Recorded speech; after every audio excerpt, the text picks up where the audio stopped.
کئی مقام پر ارشاد باری تعالی ہے کہ میں اپنے بندوں سے بڑی محبت کرتا ہوں، میں اپنے بندوں سے بڑا پیار کرتا ہوں۔ اللہ کریم نے ارشاد فرمایا ان اللہ بالناس لرؤوف الرحیم، بے شک اللہ اپنے بندوں سے بڑی رافت والا معاملہ فرماتا ہے، اور اللہ اپنے بندوں کے لیے بڑا مہربان نہایت رحم فرماتا ہے۔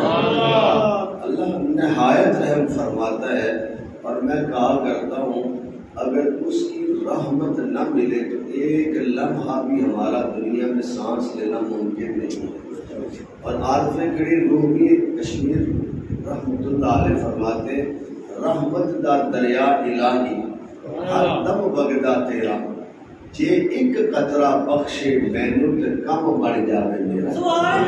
اس کی رحمت کا ایک قطرہ ملے تو بندے کا کام بن جاتا ہے، اور جب وہ اپنے بندوں پر اپنی رحمت لٹاتا ہے تو پھر کیا اندازہ ہوگا۔ حضور سرور کائنات صلی اللہ علیہ وسلم کے غلاموں، اللہ کی رحمت جا بجا اس کی رحمت میں میسر ہے، اور اس کی رحمت سے ہی یہ سارے کائنات کا نظام چل رہا ہے۔ اس کی رحمت نہ ہو تو ایک لمحہ بھی ہمارے لیے گزارنا خیریت کے ساتھ ممکن نہیں ہے۔ اور ایک مقام پر میرے رب نے ارشاد فرمایا ان اللہ یغفر الذنوب جمیعا، اور بے شک تمہارا رب تو اتنا کریم ہے، اتنا رحیم ہے، اتنا مہربان ہے، تمہارے سارے گناہوں کو معاف کر دیتا ہے۔ انہ هو الغفور الرحیم، کیونکہ وہ غفور بھی ہے، وہ رحیم بھی ہے، وہ بخشنے والا ہے، وہ بخشنے کو پسند کرتا ہے۔ اور میرے آقا صلی اللہ علیہ وسلم فرماتے ہیں اللہ تو اتنا کریم ہے، اتنا کریم ہے، وہ اپنے بندوں کو معاف کرنا پسند فرماتا ہے۔ اس کی بات یہ پسندیدہ عادت ہے کہ وہ اپنے بندوں کو معاف فرماتا ہے، اپنی شان کے مطابق وہ اپنے بندوں پہ رحم فرماتا ہے۔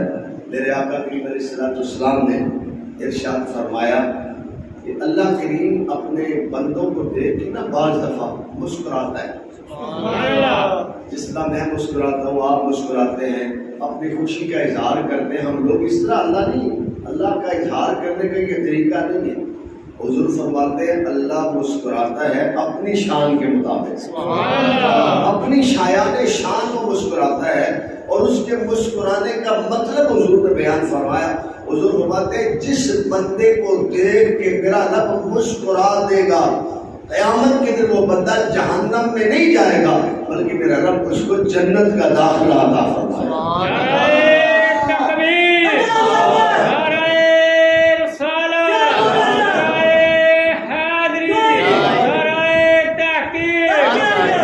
اللہ کریم کا انداز اپنا ہے مسکرانے کا۔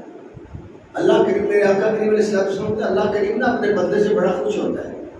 بعض دفعہ ایسی کوئی بات بندہ کر دیتا ہے، کرتے کرتے ایسی بات اس سے نکلتی کہ اللہ اس پہ ناراض ہوتا ہے، اور اس بندے سے ناراض ہو جاتا ہے، اور اس قدر ناراض ہوتا ہے کہ اس کے لیے جہنم کے آرڈر کر دیے جاتے ہیں۔ حضور فرماتے ہیں بعض دفعہ ایسا ہوتا ہے بندہ بات کرتا کرتا ایسی کوئی بات کر دیتا ہے کہ میرا رب اس بندے کی اس بات سے ہی خوش ہو جاتا ہے، اور اس کے لیے جنت کا اعلان فرما دیتا ہے۔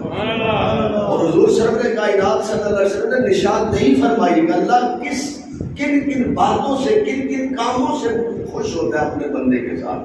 حضور سرور کائنات صلی اللہ علیہ وسلم فرماتے ہیں جب میرے امتی اللہ کے بندے نماز کے لیے صفیں سیدھی کرتے ہیں، اللہ سبحان اللہ، سب سیدھی کرتے ہیں، نماز کے لیے ہوتی ہے جماعت تو صفیں سیدھی کرتے ہیں نا نماز کے لیے، تو حضور فرماتے ہیں رب جب اپنے بندوں کو دیکھ کے مسکراتا ہے، بندے کو دیکھ کے رب خوش ہوتا ہے، اور میرا رب خوشی کے ساتھ اپنے بندوں کے لیے جنت کا اعلان فرما دیتا ہے کہ میرے بندے میری بارگاہ میں ساری دنیا سے تعلق توڑ کے اور میرے ساتھ تعلق کے بندگی جوڑ کے میری بارگاہ میں حاضر ہے، اور مجھ سے میری رحمت طلب کر رہے ہیں۔ سرور کائنات صلی اللہ علیہ وسلم فرماتے ہیں اگر تم یہ مرتبہ، یہ مقام چاہتے ہو تو پھر صبح جب ساری دنیا سو چکی ہے، تہجد کے لمحات ہوتے ہیں، اور وہ لمحے بڑے پیارے ہوتے ہیں، وہ رب کی بارگاہ میں اپنی حاضری دینے کا وقت ہوتا ہے،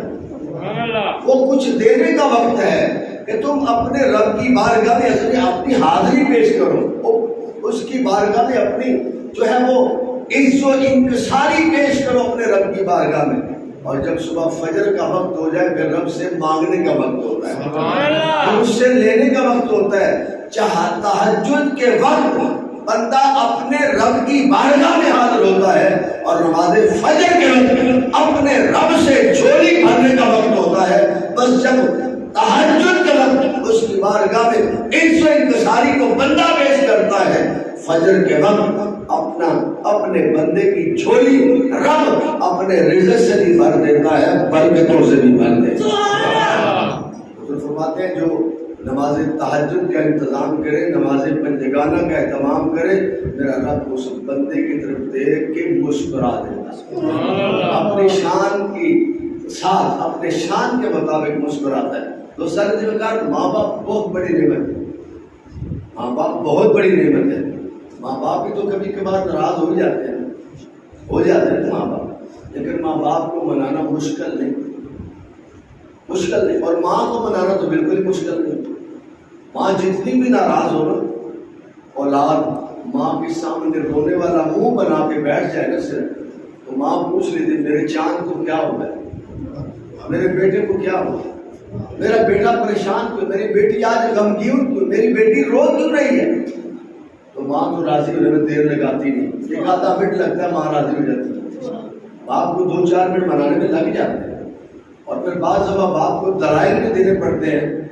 جب بیٹے دلائل دیتے ہیں، اولاد دلائل دیتے ہیں، تو باپ بھی مان ہی جاتے ہیں. لیکن قربان جائے میرے نبی فرماتے ہیں رب بھی کبھی کبھی اپنے بندوں سے ناراض ہوتا ہے، اور وہ ناراض اس لیے نہیں ہوتا کہ کوئی مسئلہ ہے، ناراض اس لیے ہوتا ہے کہ وہ راستے سے بھٹک جاتا ہے. اور ماں باپ بھی اولاد سے ناراض ویسے نہیں ہوتے، اسی وجہ سے ہوتے ہیں کہ ماں باپ کا رشتہ رحیم و کریم رشتہ ہے، عظیم رشتہ ہے. ماں باپ اپنے بیٹے بیٹی کی اصلاح کے لیے جو ہے وہ اس سے ناراضگی کا اظہار کرتے، ویسے وہ دل سے ناراض نہیں ہوتے. بلا تشبیہ و بلا تمثیل میں نے یہ پیغام پہنچانے کے لیے آپ سے یہ بات کی ہے. اللہ تو وراء الورا ہے، اس کی شان اس کی ذات وراء الورا ہے، وہ بے مثال ہے اپنی شان ربوبیت میں، صفات میں، صفات میں اس کا مثال ہی نہیں ہے. تو میرے حضور مانتے ہیں کہ رب بندوں سے ناراض کبھی ہو جاتا ہے، لیکن جب بندہ اس کی رحمت کے دروازے پہ آ کے دستک دیتا ہے نا، پھر میرا رب اس کے گناہوں کو نہیں دیکھتا. پھر میرا رب ان اللہ یغفر الذنوب جميعا کے مصداق معاملہ فرماتا ہے، پھر سارے گناہ معاف کر دیتا ہے، کیونکہ وہ رحیم ہے، وہ غفور الرحیم ہے، وہ کریم ہے، وہ مہربان ہے، وہ معاف فرماتا ہے. حضور سرور کائنات صلی اللہ علیہ وآلہ وسلم فرماتے ہیں میرا رب اپنے بندوں کو دیکھ کے مسکرا دیتا اپنی شان کے مطابق، اور جس کو دیکھ کے مسکرا دے اس کی کایا پلٹ جاتی.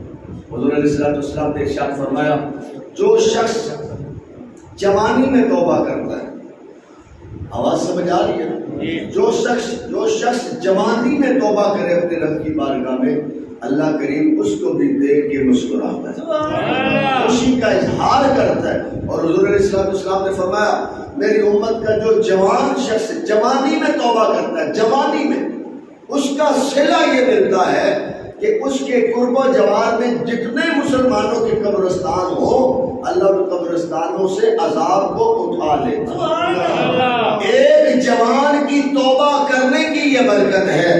اور جہاں جس معاشرے میں سارے ہی لوگ توبہ کرنے والے ہوں، اپنے رب کو راضی کرنے والے ہوں، قدم قدم پہ اپنے رب کو منانے والے ہوں، قدم قدم پہ اپنے رب کا شکریہ ادا کرنے والے ہوں، اپنے رب کی عبادت کرنے والے ہوں، وہاں کتنی رحمتیں برستی ہوں گی، وہاں کتنے کرم کے دروازے کھلتے ہوں گے، وہاں کتنی مہربانیاں ہوتی ہوں گی.